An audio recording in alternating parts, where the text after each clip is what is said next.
आप सभी को नमस्कार। इस वीडियो में हम जीओए अकाउंट्स और ऑडिटर के पूरे सिलेबस के बारे में और एग्ज़ाम पैटर्न के बारे में डिस्कस करेंगे। तो वीडियो स्टार्ट करने से पहले मैं आपसे रिक्वेस्ट करना चाहूँगा कि इस चैनल को सब्सक्राइब करें और बेल आइकन को प्रेस कर लें। तो चलिए सबसे पहले जीओए अकाउंट्स और ऑडिटर के एग्ज़ाम पैटर्न के बारे में डिस्कस करते हैं। तो सबसे पहले जो होगा वो पेपर 1 होगा। वो सीबीटी होगा, मतलब कि कंप्यूटर बेस्ड टेस्ट होगा। ठीक है, ये 100 मार्क्स का होगा, जिसमें आपके लिए टॉपिक वाइज यहाँ पर और मार्क्स की डिस्ट्रीब्यूशन आपको शो है। इसको आप चेक कर सकते हैं, जिसमें सबसे पहले जनरल नॉलेज ऑफ हिमाचल होगा, वो 30 मार्क्स का होगा। उसके बाद general knowledge of national and international affairs, वो 30 मार्क्स का होगा। ठीक है, नॉलेज ऑफ हिंदी लैंग्वेज, ये भी आपका 20 मार्क्स का होगा, और इंग्लिश लैंग्वेज ये भी आपका 20 मार्क्स का होगा। जो आपका पेपर 2 रहेगा वो टोटली सब्जेक्ट बेस रहेगा, मतलब कि इसमें कॉमर्स फील्ड के जितने भी इम्पोर्टेंट टॉपिक्स हैं वो सारे इसमें एग्ज़ाम में आपके लिए इम्पोर्टेंट रहेंगे। तो आपको +1 +2 बीकॉम और एमकॉम के सारे सिलेबस को बिल्कुल अच्छे से पढ़ना होगा। तो स्टार्ट करते हैं पेपर 1 से, क्योंकि इम्पोर्टेंट पेपर 1 ही रहेगा पहले। तो इसको इनके टॉपिक अच्छे से देख लेते हैं। तो जो सबसे पहला टॉपिक है वो है आपके पास general knowledge of Himachal Pradesh. तो इस टॉपिक के अंदर जो आपके सब टॉपिक्स रहेंगे वो रहेंगे, सबसे पहले है important happenings in Himachal Pradesh. ठीक है, जो आपका कुछ चला होगा करंटली और उसके बारे में आपको यहाँ पर पढ़ना पड़ेगा। फिर है इम्पॉर्टेंट फेस्टिवल्स, फिर है एग्रीमेंट्स एंड समिट्स, फिर उसके बाद स्कीम्स एंड कमेटीज़। तो ये इंपॉर्टेंट रहेगा क्योंकि अभी बजट भी अनाउंस हुआ है, तो ये काफ़ी इंपॉर्टेंट रहता है। उसके बाद है आपके पास अपॉइंटमेंट्स एंड रेजिग्नेशंस, ये टॉपिक भी बहुत इंपॉर्टेंट है। फिर है art culture and heritage of Himachal Pradesh. तो इसके बाद आपके पास है notable personalities from Himachal Pradesh. ठीक है, तो पर्सनैलिटीज़ के बारे में ये भी आपके लिए इम्पोर्टेंट रहेगा। फिर आपके पास है रिसेंट साइंटिफिक डिस्कवरीज, ठीक है, और इन्वेंशंस या इनोवेशंस। फिर है history formations of Himachal Pradesh, तो बहुत ही इंपॉर्टेंट टॉपिक है, पेपर 1 में भी काम आएगा। ठीक है, और आगे के जो और एग्ज़ाम होंगे उसमें भी ये बहुत इंपॉर्टेंट रहेगा आपके लिए। फिर है जियोग्राफी, ये भी बहुत इंपॉर्टेंट रहेगा आपके लिए। फिर है पॉलिटिकल साइंस ऑफ हिमाचल प्रदेश, फिर है पॉलिटिकल साइंस ऑफ हिमाचल प्रदेश, ये टॉपिक भी इम्पोर्टेंट है आपके लिए। इसके बाद आपके लिए है geography and climate of HP, फिर पॉलिटिकल साइंस, फिर environmental climate ecosystem of HP, फिर मिसलिनियस जनरल नॉलेज और भी कुछ आपका जो चला रहेगा और परे हिमाचल प्रदेश में, वो सब आपको एग्ज़ाम के लिए इम्पॉर्टेंट है। ठीक है, तो नेक्स्ट जो आपके लिए रहेगा वो है करंट अफेयर्स। तो करंट अफेयर्स से भी आपके पास काफ़ी क्वेश्चंस पूछे जाएंगे। देखिए, करंट अफेयर को तो आपने बस ऐसे ही नज़र माननी है, क्योंकि करंट अफेयर तो कहीं से भी पूछ लिए जाते हैं। तो इसका आपने ध्यान रखना है, बस इनको अच्छे से पढ़ते रहना है। तो important national and international happening, environmental conventions, new act pass by the parliament, issue concerning politics and elections, important judgment by supreme courts, ये बहुत इंपॉर्टेंट टॉपिक रहेंगे। जो हाईलाइटेड है वो इंपॉर्टेंट टॉपिक है आपके लिए ना, करंट अफेयर के लिए।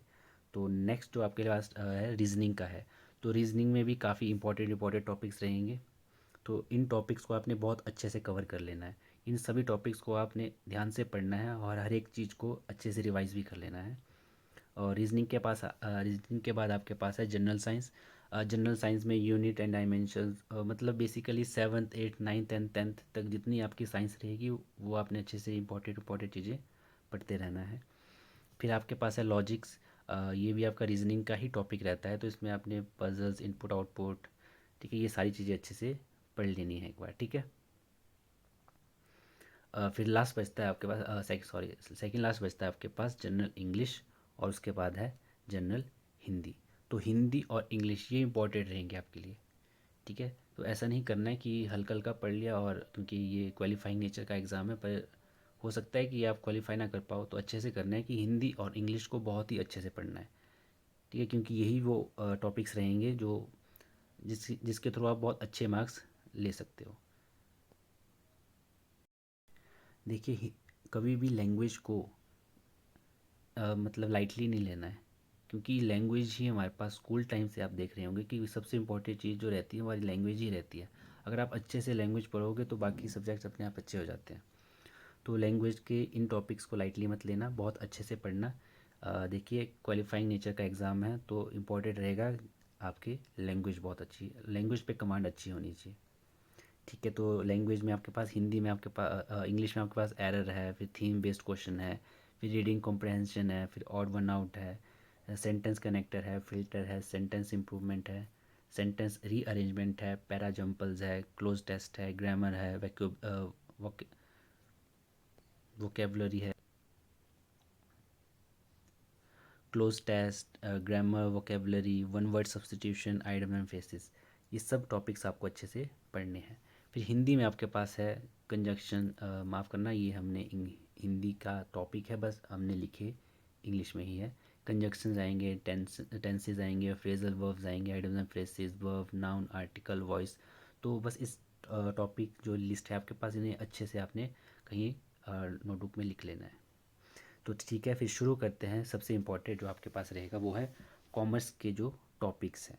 तो ये आपके पास मैंने हर एक जो कॉमर्स के फील्ड है ना, +1 +2 बी.कॉम, एम.कॉम, उन सभी जगह से उठा उठा के कुछ इंपॉर्टेंट टॉपिक्स आपके लिए यहाँ पर लिख लिए हैं। तो आपने ध्यान से इन टॉपिक्स को नोट डाउन कर लेना है और इन हर एक टॉपिक को अच्छे से पढ़ना है। तो सबसे पहला जो टॉपिक है उसमें बेसिक ऑफ अकाउंटिंग है और बेसिक ऑफ बुक कीपिंग रहेगा। ठीक है, इस टॉपिक को आपने अच्छे से पढ़ना है। फिर उसके बाद है आपके पास accounting terms including types of business. उसके बाद आपके पास है अकाउंटिंग प्रिंसिपल्स, ये बहुत इंपॉर्टेंट टॉपिक रहेगा आपके लिए, एक ना एक क्वेश्चन तो इसमें से आना ही है। फिर है अकाउंटिंग स्टैंडर्ड्स, उसके बाद है अकाउंटिंग क्लासिफिकेशन और वॉचर्स, फिर है जर्नल्स, लेजर्स, ट्रायल बैलेंस। ये आपके बेसिक के टॉपिक हैं, ये बहुत इंपॉर्टेंट टॉपिक्स रहेंगे क्योंकि यही हर एक चीज़ जो शुरू होता है वो बेसिक से ही शुरू होता है। तो सबसे पहले अगर बेसिक क्लियर होगा तो आगे उतनी दिक्कत या प्रॉब्लम आपको नहीं फेस करनी पड़ेगी।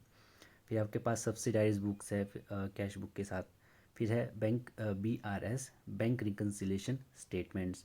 फिर है रेक्टिफिकेशन ऑफ एरर्स। ठीक है, तो रेक्टिफिकेशन ऑफ एरर से भी काफ़ी इंपॉर्टेंट आपके क्वेश्चंस बनते हैं, तो ध्यान रहे आप इसलिए भी अच्छे से पढ़ रहे। उसके बाद आपके पास है इन्वेंट्री एंड इंश्योरेंस, फिर है बिल्स ऑफ एक्सचेंज, फिर है डेप्रिसिएशन। ये सारे सारे बहुत ही ज़्यादा इंपॉर्टेंट टॉपिक्स हैं, इन्हें आपने अच्छे से बिल्कुल कहीं नोट डाउन कर लो और हर एक टॉपिक को बस अच्छे से तैयारी करते रहना है। ठीक है, इस टॉपिक में आपके पास रेशियो एनालिसिस है, shares, bonds, debentures, nature of auditing, concept of auditing. ये ऑडिटिंग के आपके पास टॉपिक्स है यहाँ पे कुछ, तो एक पेज पे आ नहीं रहे तो मैं थोड़े से साइड से लिखे हुए हैं मैंने यहाँ पर, बस आपने ध्यान से इन टॉपिक्स को कहीं नोट डाउन कर लेना है अच्छे से। ठीक है, आपके पास है financial statement, consignment, joint venture, partnership, branch accounting, tally के भी काफ़ी क्वेश्चंस एग्ज़ाम में आते हैं, तो आपने ध्यान रखना है कि टैली के बेसिक जो शॉर्टकट्स रहते हैं ना, उन्हें अच्छे से एक बार अच्छे से पढ़ लेना है बस। फिर आपके पास है स्टॉक मार्केट। उसके बाद स्टॉक मार्केट के बाद है financial management and types of finance available. फिर है आपके पास merger, amalgamation and winding up of business, goodwill, department accounting, partnership से जो क्वेश्चंस बनते रहते हैं आपके पास। अ, तो ठीक है, फिर आपके लिए ये सारे टॉपिक्स है जो आपने कहीं नोट डाउन करके रखना है, क्योंकि यही वो टॉपिक्स हैं आपके जिनकी हम वीडियोस आपको टाइम टू टाइम देते रहेंगे। तो स्टार्ट करेंगे हम बेसिक ऑफ अकाउंटिंग से ही। तो याद रखना हर एक टॉपिक, हर एक इम्पॉर्टेंट टॉपिक के बाद आपको इम्पॉर्टेंट MCQs भी कराए जाएंगे। तो इस चैनल को सब्सक्राइब कर लें और बेल आइकन को प्रेस कर लें और इस वीडियो को शेयर कर लें। Thank you.